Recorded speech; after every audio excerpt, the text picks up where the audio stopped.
მოქალაქის ორგანიზებით ამ წუთებში ეკონომიკური ფორუმი უკვე დაიწყო. ღონისძიებას ორგანიზაცია მოქალაქის დამფუძნებელი ბიძინა ივანიშვილი. შეიძლება ვთქვათ, მაინც კიდევ როგორ დავასაბუთოთ, რომ ეკონომიკა სწორი მიმართულებით ვითარდება და პირდაპირ მაშინ მომივიდა აზრი, რომ ძალიან რთულია მართლაც, რომ ციფრებით გადაწყვეტით შეაფასო ქვეყნის ეკონომიკური სტრატეგია როგორია და ასეთი ფორუმები მეგონა რომ ხელს შეუწყობდნენ და დღესაც ამ იმედზე ვარ და რა თქმა უნდა თქვენი აქტიურობა ამაში არის განსაზღვრელი და გადამწყვეტი. მე არჩევნებთან დაკავშირებით რეგიონებში დავდივარ ჟურნალისტებთან შეხვედრას ვაკეთებ და ვცდილობ საზოგადოებას თქვათ ჩემებური ხედვები ვაჩვენო რა მოხდა 4 წლის განმავლობაში. გარწმუნებთ რომ საკმაოდ მიჭირს ახსნა ხშირად ჟურნალისტებს უჭირს გაგება თქვათ ეკონომიკის რამე თუ ისინი არ არიან ამ სფეროს სპეციალისტები. ყველაზე მეტად ვისაც ხელეწიფება და ვინც ყველაზე კარგად იცის ეს და როგორც 2x2 4-ია თქვენთვის თქვენ ახართ ამისთვის ყველაზე კარგი შემფასებლები და თქვენ ხედავთ ყველაზე კარგად და თქვენ შეგიძლიათ შეაფასოთ ყოველგვარი დამატებითი თქვათ დახმარებით გვერდიდან მე იმდენად მიჭირს რომ აუხსნა ხშირად მოსახლეობას ძალიან მეხმარება პატრიარქის გამონათქვამი და ხშირად ხმარობ რომელიც წინა სიტუაციას აღწერს და იხსენებს თქვენ ეს არ გჭირდებათ არც ერთს ჩემზე კარგად ბევრი ჩემზე მეტი განათლება აქვს მიღებული ბევრს ჩემზე მეტი განათლება აქვს მიღებული ეკონომიკაში ძალიან კარგად იცით მაგროეკონომიკაც და ძალიან კარგად შეგიძლიათ გააკეთოთ შეფასებები ამ ხრივ შესაძლებლობები გააქვთ მაგრამ რამდენად ახერხებთ მე მაქვს კითხვა აი პირველად გისვათ რამდენად აქტიურობთ თქვენ რომ ახერხებთ ანალიზის გაკეთებას ფაქტია რომ შეგიძლიათ მაგრამ რამდენად თქვათ ეხმარებით საზოგადოებას, რამდენად აქტიურები ხართ ამ მიმართულებით, რამდენად ცდილობთ რომ თქვენს განუმარტოთ და თქვენს თქვენი წვლილი მიიღოთ არჩევნებში. მე მაქვს ეს შეკითხვა. შეკითხვა არ დამისვამს არასდროს. 2012 წელს, როდესაც არჩევნები ჩატარდა 1 წლით ადრე 11-ში, როდესაც მოვედი და პოლიტიკაში და განცხადებები გავაკეთე, არასდროს არ მომიკითხავს განსაკუთრებით ბიზნესი და არასდროს არ დამისვამს გავსი შეკითხვა. რას აკეთებს ბიზნესი? რამე თუ გარკვეულ მიზეზებს მე ვთქვათ გაგებით ვეკიდებოდი და არასდროს კითხვა არ დამისვას, მაგრამ აი დღეს მინდა ეს კითხვა დავსვა და თვითონმა ჩაიხედეთ თქვენ თავში, ვინც აქ ახართ და ვინც აქ არ ახართ და მოისმენს ჩვენსას, რამდენად აქტიურები ხართ თქვენ დღეს, რამდენად ცდილობთ რომ განუმარტოთ თუ გინდ თანამშრომლებს და თუ გინდ უფრო ფართო საზოგადოებასაც ის გარდაქმნები რაც მოხდა და რაც შეიცვალა ჩვენს ქვეყანაში. ან თქვენ თვლით სხვანაირად რომ არაფერიც არ მომხდარა და დღეს გამოსვლებით ალბათ ამას აჩვენებთ და არაფერიც გასამარტი არ არის და არავითარი ზედმეტი აქტიურობაც არ სჭირდება. მე შეგახსენებთ რომ საფრანგეთში ბურჟუაზიული რევოლუცია ვაჭრებმა მოახდინეს, ბიზნესმა მოახდინა ბურჟუაზიული რევოლუცია. სწორედ მათ ვისაც ქონება ჰქონდათ და თავისუფლება მეტად სყუროდათ და პატიმოყვარეობაც მეტად გაიღვიძა მათში, ისინი იყვნენ ყველაზე აქტიურნი. ასრულებთ თქვენ დღეს ამ როლს. აი ეხლა როდესაც არავინ აღარ გთხოვთ და მეც ღმერთმა დამიფაროს. მე შეკითხვის სახით ვსვამ ამას ხოლოდ, ღმერთმა დამიფაროს, რომ რამე პრეტენზია გამაჩნდეს ნებისმიერ თქვენთაგანისადმი. ან მათგანი ვინც აქ არესება ბიზნესის წარმომადგენლები ყავს ხედულობაში. არა, მე რა უფლება მაქვს, მაგრამ როგორც მოქალაქე მე კითხვის დასმის უფლება მაქვს და გისვავთ ამ კითხვას. აქ ყოფნასაც და სხვებსაც ვინც ჩვენ მოგვისმენენ. საკმარისად აქტიურობთ, საკმარისია თქვენი როლი და თქვენი წვლილი, თუ თქვათ არაფრის მქონე მოსახლეობა რომელიც ძალიან ბევრი გაჭირვებულია დღეს საქართველოში და მე ვცდილობ თითებით აუხსნა ძალიან ბევრს და ჩემი ვოიაჟების ძირითადი მიზეზიც ეს გახლავდა მახსოვს კახეთში ყოფმა შესვენების დროს ჟურნალისტები ჩამეკითხნენ რომ კი მაგრამ რა გინდათ მაინც რომ დადეხართ რეგიონებში აი რა არის აი მოკლედ რომ ვთქვათ რა არის აზრის თქვენი განმარტებების და თქვენი მცდელობების რომ საზოგადოების მობილიზაცია ვთქვათ მიმართულება შეუცვალოთ და ძალიან მოკლედ დავფიქრდი თქვი რომ მოთმინებისკენ მოუწოდებთ მეთქი საზოგადოებას. რატომ მოუწოდებთ მოთმინებისკენ? იმიტომ რომ საზოგადოების ძალიან დიდი ნაწილი როგორც იყო გაჭირვებული, ისევ ისეთი გაჭირვებული დარჩა ამ 4 წლის განმავლობაში. და ძალიან უჭირს მათ შეაფასონ, თქვათ, თავრობის როლი და გარდაქმნების როლი. ძალიან უჭირს კაც რომელსაც არ ქონდა სამსახური და არ აქვს დღესაც. ასეთები არიან ძალიან ბევრი. როგორც არ ქონდათ ნაციონალური მოძრაობის დროს სამსახური, ისევ არ გააჩინათ დღესაც. და შემოსავალიც მნიშვნელოვნად არ გაზრდია, ან საერთოდ არ გაზრდია ძალიან ბევრს. და თუ იმასაც იმითაც გავაღრმავებთ სიტუაციას, რომ სოციალურად დაუცველი პირები არჩევნების პერიოდში ნაციონალური მოძრაობა 9 მილიონი გაზარდა მაგალითად რაოდენობა ხალხის, ვისაც სოციალური დაცვა დაუნიშნა 2012 წელს. იმის შემდგომ ინდექსებით გადახედეს და ახალმა ხელისუფლებამ ეს შეამცირა, რაღაც სისტემებს იგონებენ, მას ხვეწენ, ცვლიან და ცდილობენ დაეხმარონ. რა თქმა უნდა, ბიუჯეტი გაიზარდა, 3-ჯერ და 4-ჯერ გაიზარდა სოციალური დაუცველების დახმარება. საერთო რაოდენობა ბიუჯეტში, მაგრამ ცალკეული ადამიანები არიან ისეთები, რომლებიც ღებულობდნენ, თქვათ, არჩევნების პროცესში მე შემდგომ ვეღარ მიიღეს და რაღაც ინდექსების გაგება არ შეუძლიათ, ასეთებიც არიან, რომ დაკარგეს კიდეც. და მათ ობიექტური ანალიზი უჭირს, პრინციპში რა მოხდა და ძალიან მარტივად აანალიზებენ. აი, მქონდა და აღარ მაქვს. მაგრამ ასეთები ცოტანი არიან, ეს არ არის ძირითადი მასა. ძირითადი მასა მაინც არის ისეთი, რომ პირდაპირ მნიშვნელობით საკუთარი, თქვათ, კეთილდღეობის გაუმჯობესება ძალიან თულად ესმისთ. 60,000 სამუშაო ადგილი შეიქმნა. 600,000 უნდა შექმნილიყო, რომ გადატეხა მომხდარიყო ქვეყანაში. ხო, ეს ზირეულ გადატეხას ვერც მოახდენდა, ძალიან დიდი მასა ისევ გაჭირვებულია და ძალიან რთულია აუხსნა ის პრინციპული გარდაქმნები, რაც მოხდა მათ. როგორც უჭირდათ, ძალიან ბევრს ისევ უჭირს, მაგრამ ამაში თქვენ ყველაზე კარგად გესმის, მთავრობის პრობლემაა ეს მთავრობის ბრალია, რომ ესეა. რა თქმა უნდა არა. ეს არის ჩვენი თქვათ უახლოესი ისტორიის შედეგი 25 და 30 წელიწადი არ მაქვს ხედულობაში უფრო ადრეულიც საბჭოთა კავშირის გავიხსენოთ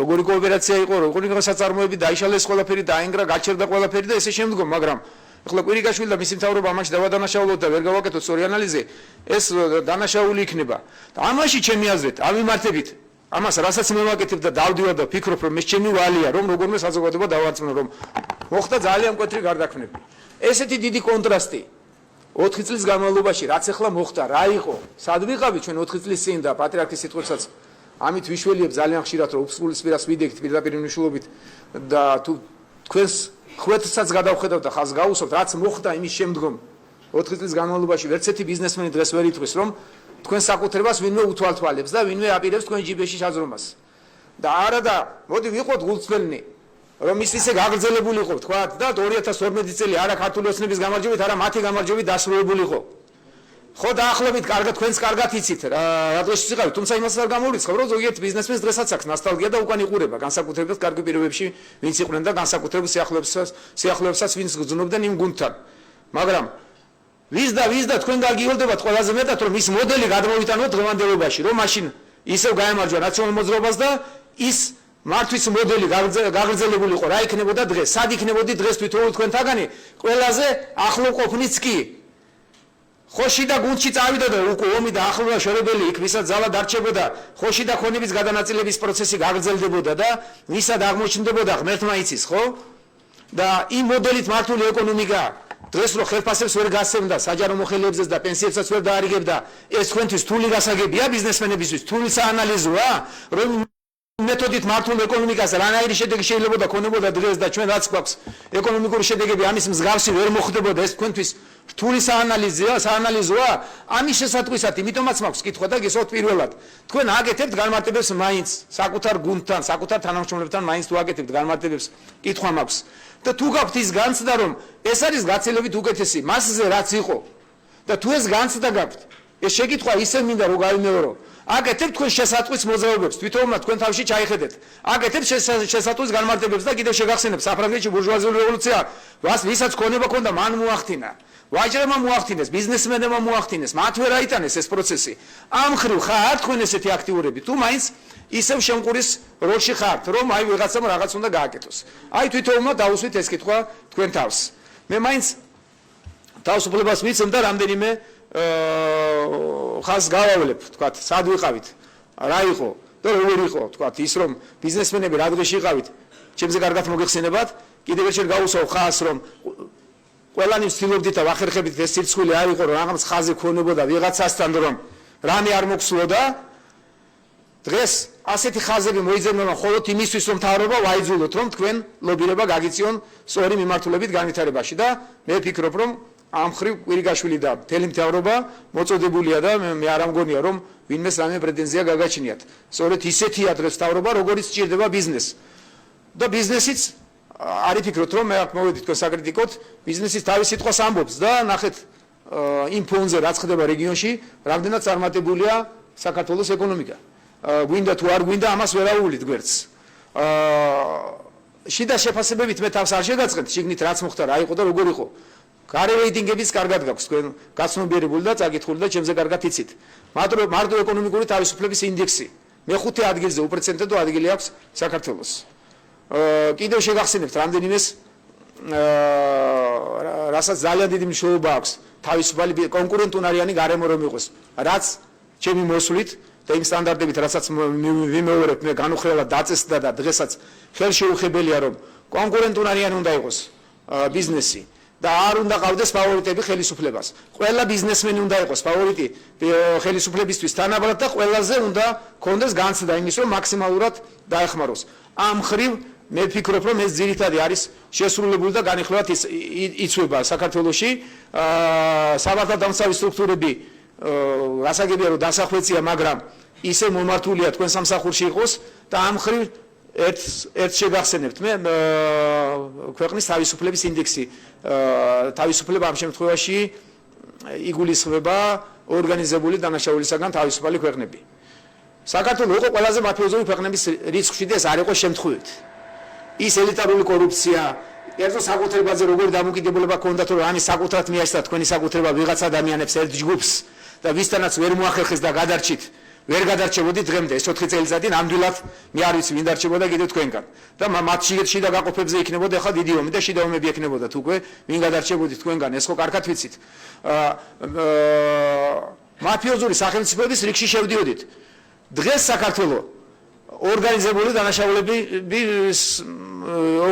ორგანიზებული დანაშაულებების ინდექსია რაღაც ამის გავსი შეიძლება ვერ ვამბობ სრულყოფილად მაგრამ გასაგებია მე მგონი რასაც გულისხმობ სოფლიოში მე-17 ადგილზეა თავისუფალი ქვეყნების რიცხვში სადაც არ არის ორგანიზებული დანაშაული მაფიოზური ქვეყანა არა ვართ მე-9 ადგილზე ვართ ევროპაში ევროკავშირის ამდენ ქვეყანას უსწრებთ და ეს არის საფუძველი იმისა რომ ბიზნესი განვითარდეს და განვითარდეს ბუნებრივად. უამრავი ნიჭიერი ადამიანია საქართველოში და თქვენ წარმოადგენთ ძირითად მასას.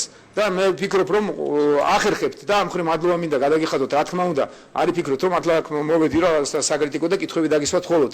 მე არ ვსაუბრობ ინვესტიციებზე, აქაც თქვენია ლომისვლილი და ამ მხრივაც თქვენ ძალიან კარგად იცით ციფრები. მაგრამ კიდევ ერთს მოვიტანდი ერთ შეფასებას შეგახსენებდით საერთაშორისო ისევ სოფლიო ბანკისგან დაფინანსებული მაკროეკონომიკური გარემო საქართველოში 127 ადგილზე ვიყავით 2012 წელს. დღეს უსწრებთ ევროპის ისეთ ქვეყნებს მეც კი მერიდება, ამერიკასაც კი უსწრებთ, ამერიკის შეერთებულ შტატებს უსწრებთ საქართველოს მაკროეკონომიკური გარემოთ.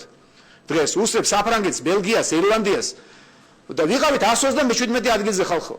ხო ეს ხო ჩემი მოგონული არ არის, ჩემი ნათქვამი არაა და თქვენ კარგად ეს ყველაფერი მოგეხსენებათ. მე მაინც უბრუნდები ძირითად კითხვას. თქვენ დაუსვით თვითონულად თქვენ თავს. ორი კვირა დარჩა არჩევნებამდე.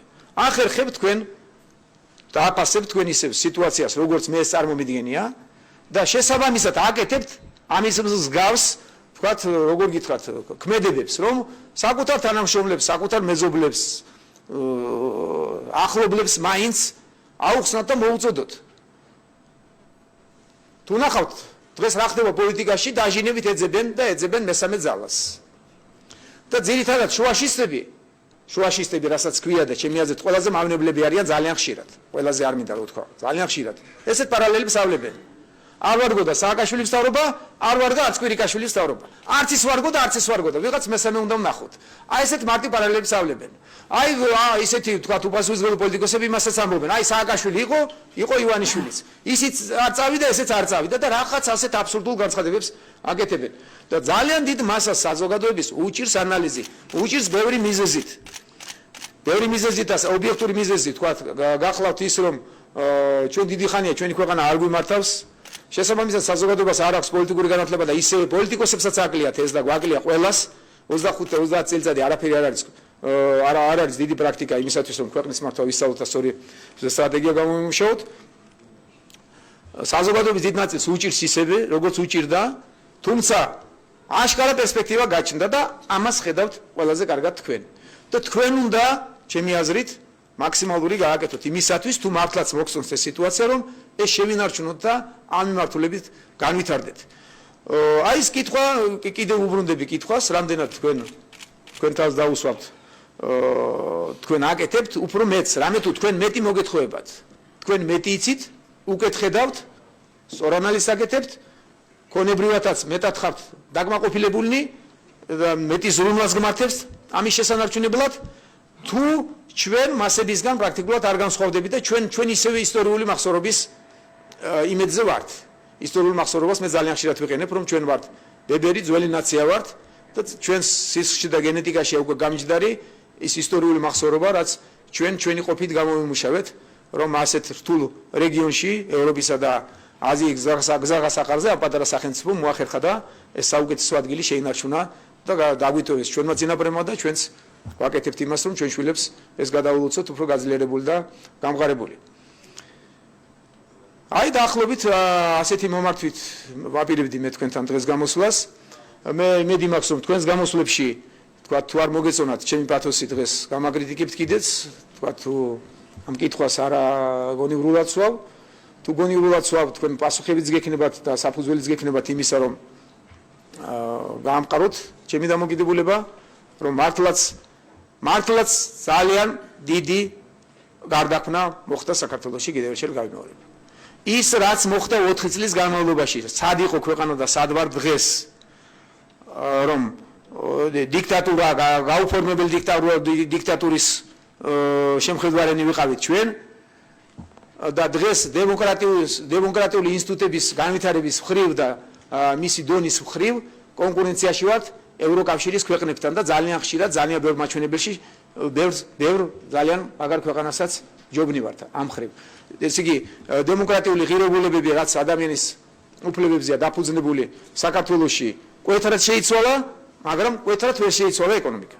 4 წლის განმავლობაში თქვენ ყველაზე კარგად მოგეხსენებათ ეს, კვეთრად ვერ შეიცვლებოდა.